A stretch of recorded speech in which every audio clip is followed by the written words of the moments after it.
बोलिए गजानंद महाराज की जय हो। बोलिए सिंदूरी बालाजी महाराज की जय हो। माघ महात्म्य 10वां अध्याय। सीताराम हनुमान सीताराम हनुमान सीताराम हनुमान। दूत का विकुंड से गंगा तथा वैष्णव महिमा का वर्णन। यमदूत बोला, हे वेश्वर, बहुत से पाप करने वाला भी एक बार ही गंगा जी में स्नान कर शुद्ध हो जाता है। वह नरक में नहीं जाता। कोई भी व्रत, दान, तप, यज्ञ इत्यादि गंगा जल की एक बूंद के भी समान नहीं है। जो नीच मनुष्य गंगा जी को दूसरे तीर्थों के बराबर कहता है वह रोरन नरक में जाता है। हे वैश्य, वैकुंठ से विष्णु भगवान के चरणों में गिर हुई गंगा जल को महादेव जी ने अपने मस्तक पर सुशोभित किया है। गंगा नाम देने से 100 योजन की दूरी पर रहने वाले लोग भी नरक में नहीं जाते। गंगा के समान नरक में जाने से बचाने वाला अन्य कोई उपाय नहीं है। पापों को वशीभूत करने के लिए गंगा में स्नान अवश्य करना चाहिए। हे वैश्य, जो मनुष्य कीचड़ में फंसी गाय को निकालते हैं, रोगी की रक्षा करते हैं, गौशाला में मरते हैं, वे जिस दान लेना छोड़ दिया वे लोग गगन में तारे बनकर चमकते हैं। प्रातःकाल स्नान करके जो नित्य प्रति 16 प्राणायाम करते हैं वह यमलोक को नहीं जाते। उनका भ्रूण हत्या का पाप भी विलीन हो जाता है। तप, व्रत व अन्य नियमों का पालन करने वाले का, 1000 गोदान करने वाले का तथा 1 माह तक कुशाग्र द्वारा गंगा जल पान करने वाले का फल 100 वर्ष प्राणायाम करने के बराबर होता है। छोटे बड़े सभी पाप प्राणायाम से थोड़े ही समय में अवश्य मिट जाते हैं। हे वैश्य श्रेष्ठ, दूसरों की स्त्री को माता के समान देखने वाला तथा मन में भी जो पर स्त्री गमन की इच्छा नहीं करता वह दोनों लोगों को अपने अधीन कर लेता। इसीलिए धर्मनिष्ठ को पर स्त्री गमन नहीं करना चाहिए।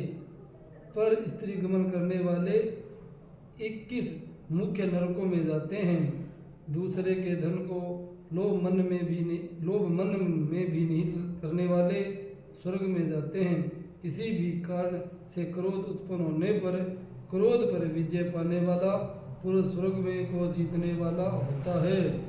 जो माता पिता देवता के समान आराधना करता है वह अंतकाल प्राप्त होने पर यमलोक में नहीं जाता।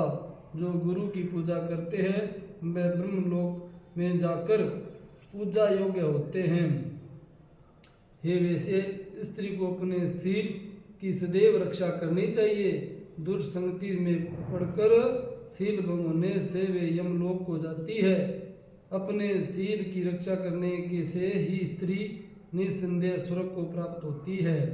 जो वेद व्यास से शास्त्र पुराण और संहिता पढ़ते सुनते सुनाते हैं तथा स्मृति का व्याख्यान करते हैं, धर्मोपदेश करते हैं तथा जो वेदांत शास्त्र को निपुण हैं वे लोग पृथ्वी को धारण किए हुए हैं। जो शास्त्रीय ज्ञान से लोगों को उपदेश करके बंधन मुक्त करते हैं वे पाप रहित होकर ब्रह्मलोक में जाते हैं, जहाँ पर देवता भी उनका पूजन करते हैं। यमदूत ने कहा, हे वैश्य पुत्र, अब एक अनोखा रहस्य सुनो जो धर्मराज से सम्मत और सब लोगों को अमरत्व लाभ कराने वाला है। मैं बिल्कुल सत्य कहता हूँ कि वैष्णव मनुष्य यमलोक के तथा यमदूत के कठिन दर्शन नहीं करते।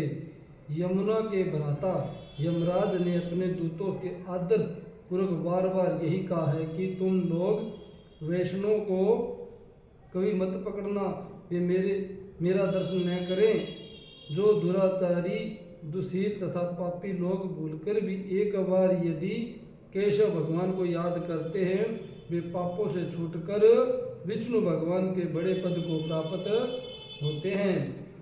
जो बुद्धिमान मनुष्य वैष्णव के सेवक है तथा वैष्णव जिस घर में भोजन करते हैं उनको भी तुम लोग छोड़ देना, क्योंकि उनके सत्संग से वे भी पाप निर्मुक्त हो जाते हैं।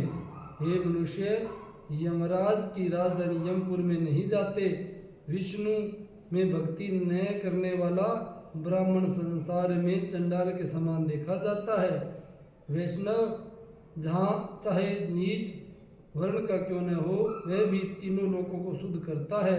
माता और पिता इन दोनों के कुल के घर में जब हरि भक्त पुत्र उत्पन्न होता है तो उनके नरक में पड़े हुए पितर लोग भी स्वर्ग में चले जाते हैं। वैष्णव भक्त के घर का अन्न सर्वोत्तम होता है। यदि वैष्णव के घर का अन्न न मिले तो जल पीकर ही रहे। गोविंदाय नमः इस मंत्र का जपता हुआ मरने वाला मनुष्य यम का दर्शन नहीं करता। हम लोग भी उन्हें नहीं देखते जो अन्यास, मुद्रा, ऋषि, छंद तथा देवता सहित दीक्षा प्राप्त करके नियम पूर्वक ओम नमो भगवते वासुदेवाय इस 12 अक्षर का मंत्र का अथवा ओम नमो नारायण 8 अक्षर मंत्र जाप करते हैं, उनको देखने मात्र से ही ब्रह्मत्यारे भी पवित्र होकर वैष्णव हो जाते हैं। वे शंख चक्र धारण करके वरमाला से सुशोभित होकर ब्रह्मा जी की आयु पर्यंत विष्णु लोक में निवास करते हैं। जो हृदय से में, सूर्य में, जल में, मूर्ति या स्थिति में हरि भगवान का पूजन करते हैं, वे मनुष्य विष्णु के श्रेष्ठ पद को प्राप्त होते हैं। बोलिए विष्णु भगवान की जय हो।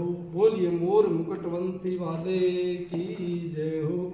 सीताराम हनुमान, सीताराम हनुमान, सीताराम हनुमान, सीताराम हनुमान।